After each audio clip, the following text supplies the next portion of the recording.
It's the Brad and John Show.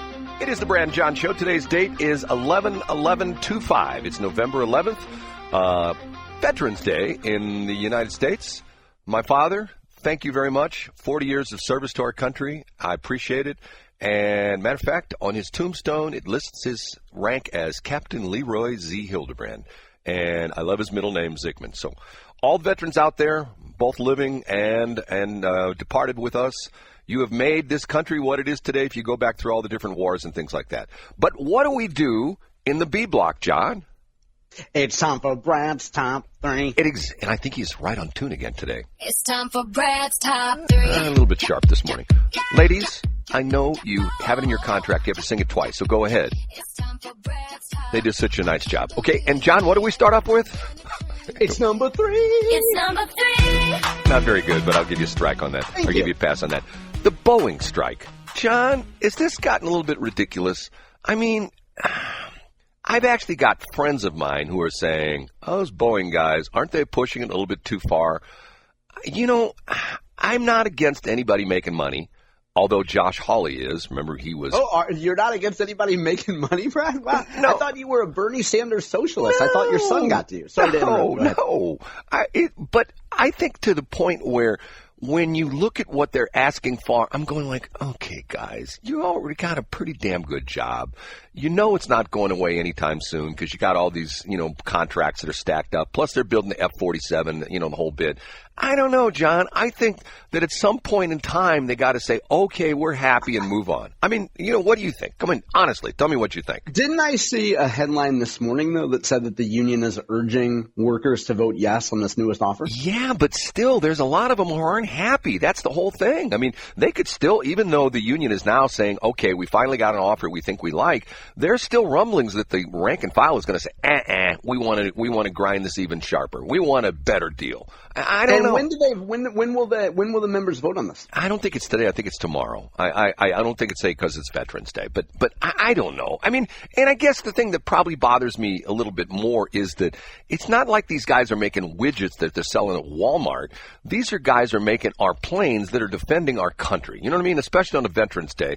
We have to have those planes rolling off the assembly line. That's all there is to it. And there are defense, and to a certain extent, maybe some point in time, maybe offense, maybe against the drug dealers in the Pacific and the Atlantic. I don't know exactly what they're shooting with. They're shooting with some kind of missiles or something like that. But, I mean, I don't know. There's certain jobs you have that I don't think that you should destroy the public safety. I mean, just like police going on strike, firefighters going on strike, EMS people going on strike, I think that's wrong. I think, and even to the point where maybe changing the topic a little bit, something that Trump said yesterday, I thought to myself, yes. What did he say? Most of the air traffic controllers have stayed on duty. But the reason we've had this cut, we talked about this yesterday, that St. Louis really hasn't had much of a cut because of the government shutdown. There have been a fair number of air traffic controllers going, if I don't get paid, I'm not going to work. Trump came out yesterday, and I don't know if he's going to be able to pull this off. He says he wants to give a $10,000 bonus to the air traffic controllers who did not leave their positions. Because if you think about it for a minute, if the air traffic controllers that left and are sitting around watching TV all day, they're going, hey, man, I'm getting paid because I'm going to get my pay. But this is sort of like a shot in the back to those guys who didn't go to work, because Trump's going to give the guys who did show up and the guys and gals $10,000. John? Yeah, a little bit. So add a little bit of FOMO and reward loyalty there is what you're saying. Exactly. Which, and I already heard people go, I can't believe he's doing that. That's wrong. Hey, you know what? I have no problem with that at all. I mean, to the point where if you look at how the whole air traffic controller strike, or not strike, but the slowdown because there aren't enough guys, and already we're short of ATCs to begin with. But anyway, that's a whole other story. Can I move on, John? Is it okay I move to number 2? Well, yeah, I just want to say that I think that the union, their fallback plan for these workers is they've been listening to so much of Brad Hildebrand that they say they're going to stop making planes and they're going to start making drones. Have you ever heard of asymmetrical warfare, Brad? John, The war? Jam fob, yes, jam fob. Hold on a minute. Jam fob, yes, jam fob. JMFOB. You didn't think For I'd the get up? uninitiated, John always makes fun of Brad. I heard that Ukraine is using asymmetrical warfare. They're probably the first ever. Let's do story number 2, Brad. Hold on. Unicorn fart dust. Oh, That's right. God. What did Unicorn I bring? fart dust. See, when you open up the file, then you see all the other ones, and then it's just... Pretty soon we're going to hear some beat-to-death thing from Dorothy. If you're the police, where are your badges? Badges? We ain't got no badges. We don't need no badges. I don't have to show you any stinking badges. On It's KTLA time back for in the day. Brad's Anyway, number Christy and Joe 2. Horton, 9th anniversary, and Hugh Janus turning 10. It's time Poor, for the poor Brad's guy that number came up. 2. It's time for Brad's number 2. We're having some Poor fun this guy morning. that came up with Hugh Janus decades ago had no idea that you would use him as a punchline on some rinky-dink, half-done website every time you needed a testimonial quote. I love it. Okay. Have you seen this story? I know you have because it's on STLPR, which I never even thought about. And I think to myself, okay, here we go again. If the city of St. Louis doesn't have enough problem, Washington University researchers are going to be going through the tornado-ravaged area of the North City looking for pollution problems. Because guess why, John? Guess why? I'm guessing that there were some materials that were used in the construction of the buildings that don't need to be blowing in the wind. Right. Asbestos, other stuff like that. I never even thought about this because you go back to like many decades ago, and I would even probably say maybe over 100 years ago, because I know some of those houses were built in late 1800s, early 1900s, when they used all sorts of stuff that we can't use anymore, like asbestos and stuff like that. It's like the same crazy thing when the World Trade Centers came down. All those poor firefighters and first responders who got all those horrible cancers and stuff like that, because breathing in all this stuff, and that wasn't even that old of a building. That wasn't like 100-year-old building. But I thought to myself, I never thought about this. And if the city of St. Louis doesn't have enough problems, pollution because of the tornado, who'd have thunk, John? You know what I'm saying? Yeah, I think that also there's also a van going around that says mesothelioma. Call Brown and Crouppen. Probably so. Like, wouldn't it be great to just, if I worked for them and I was a rainmaker, I would just pay pretty close attention, maybe give a little walking around money to people from WashU and say, hey, if you talk to anybody who says they're doing a little, I've been breathing funny ever since the tornado, you might be able to get a cash payout from someone. John, I wouldn't be a bit surprised if I start hearing those ads on other radio stations and see the billboards, and maybe even Bob Onder would be calling up his brother Jim. Hey, Jim, did you know? Good old Jim Onder. Yeah, that's right, the Onder law firm. Right. Do you know what they're doing? WashU sending the scientists into the North City area because they think there's pollution there. So you think that. Okay, now, we have an important number 1 this morning, John. You ready? Okay, I'm ready. And now, big finish, Brad's number. The problem is I should be playing the What Would John Do song I put together, but I can't find it. I think I overwrote it. I have to go back in my master files. John, my number 1 is What Would John Do?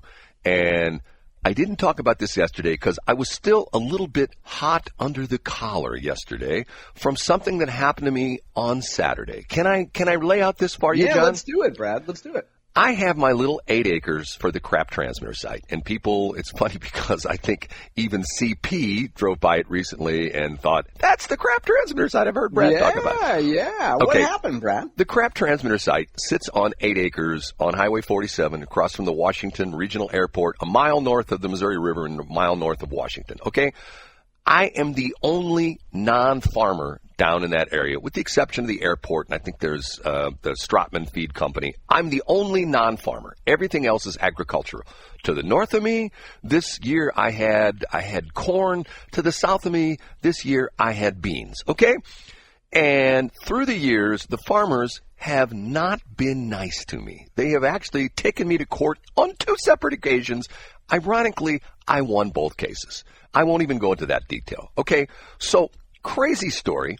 At my other transmitter site, I'm trying to do some work at the KSLQ site, the station we're on right now, and I called in a locate. I called Dig Right 811, and I called in a locate on my transmitter site, the KSLQ transmitter site, which was not done. One of the suppliers, and I'll mention it, it's the old CenturyLink, which is now Brightspeed, has shirked their duties. I even went and checked it yesterday. They've not marked it. So on the way back to the studios, I went through, I thought to myself, well, I go out and check the AM site. I haven't been there in a couple days. I go down to the AM site, crap transmitter site, and I noticed that it has been marked from one end to the other with locate. The locate crew's been there. And I also noticed that they went south of my property into Farmer Lay's property and north. I don't know his name. Okay. So I'm curious as to why I did this. So I called the dig right number and they put me in charge with the guy who located. And he told me we've located that because the farmers are going to be digging around that area to help their drainage issue. So on Saturday, I show up to do some work at the crap transmitter site. And yes, the farmers have hired an excavating crew who are tearing into my property and digging a ditch in my property on the crap site. When I say digging a ditch, we're talking about going 4 feet down in my property, chopping down a couple of my trees on my transmitter site. And keep in mind, my property is well marked because of the fact the FCC requires us on an AM station to create what they call a safety zone around the antennas. I have a marker which is painted purple. You know the significance of that, John? No, I don't. You don't know the purple paint law?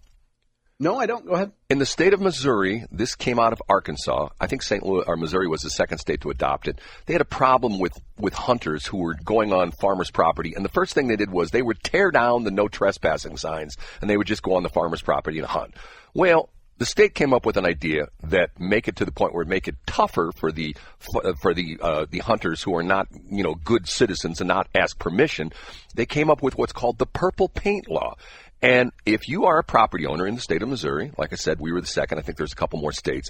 If you mark your property by painting purple paint on trees, telephone poles, whatever it is, that essentially designates as a no trespassing area. Okay, I must have 35 poles up around my transmitter site, all with radiation signs required by the FCC, and also painted purple. Okay, so in other words, my property is matter of fact, to give you an idea how they knew they were on my property, one of the signs they knocked down. They're on the inside of my sign. So here's an old boy standing there watching the bulldozer go, and I walk over to him and I say very nicely, "Hey, what are you doing?" And he says, "We're fixing the drainage."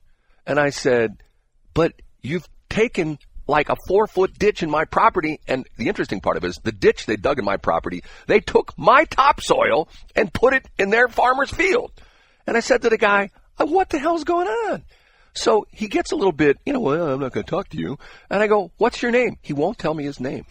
So the conversation escalates to the point where he's just being a jerkazoid to me. The bulldozer dude is still tearing up my property. And I said, enough is enough. So you know what I did, which I do. Normally, I don't do this for me. I do it for other people. You know what I did, John? You took your phone out and you recorded them. I took my phone out and I dialed 911. Wow. So what? Okay, this is getting good, Brad. What happened? The sheriff's deputy from Warren County shows up. Nice guy, young guy. And I said to him, "Look, I know this is probably the least of your worries today because as a police officer, sheriff's deputy, this is probably going to turn into a civil matter. But at this point, I think it's a criminal matter." And I explained to the guy, and the interesting thing was, what I didn't realize was, as I turned around to point out the old dude, as the sheriff deputy pulled up, he's getting in his truck and he's getting ready to leave. And I said to the sheriff's deputy, "Look, he's trying to get away." So the sheriff's deputy runs over to his car, goes down a highway a little bit, pulls into another entrance for the farm property, and stops the guy and talks to him for like 10 or 15 minutes. Comes back and talks to me. He says, "Yeah, I got his name. I got the name of the excavation company." He says, "I asked him up front if he knew he was on your property." He says, "Yeah, we knew that." So he just blatantly, just run a bulldozer through my property. Yeah, just dig out a 4-foot ditch. Yeah, knock over a couple of my trees. Yeah, who the hell cares? Okay, this is what would John do, okay? At this point in time, the sheriff's deputy said, "I can refer this to the prosecutor. He says, but I need someone to estimate the damage. I need someone to tell me that what they did is going to cost X to have an excavator come back in and put more soil where they tore it out and blah, blah, blah, blah. So in other words, it'd be criminal trespass, and that would be the situation. Also be theft because they stole my topsoil. And so but the interesting part of this is I said to him, this is Warren County, and most of the people here are sort of ag-related. Do you think the prosecutor is going to actually prosecute that case? And he sort of smiled at me and says, you figure it out. I thought to myself, okay, no criminal prosecution here. But I can go after it civilly. So, John, what would John do? Do you have a relationship with this guy? Well, I have no idea who this guy was. I know. Okay, could you establish a relationship with him and have a conversation outside of the tort realm with him?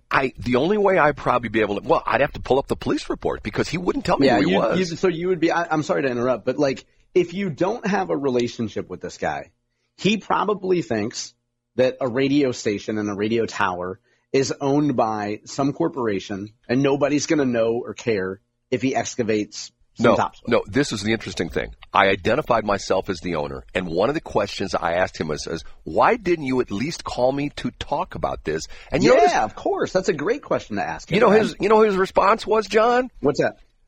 He didn't know how to get a hold of me. Well, you certainly don't give your number out on the air. We know that.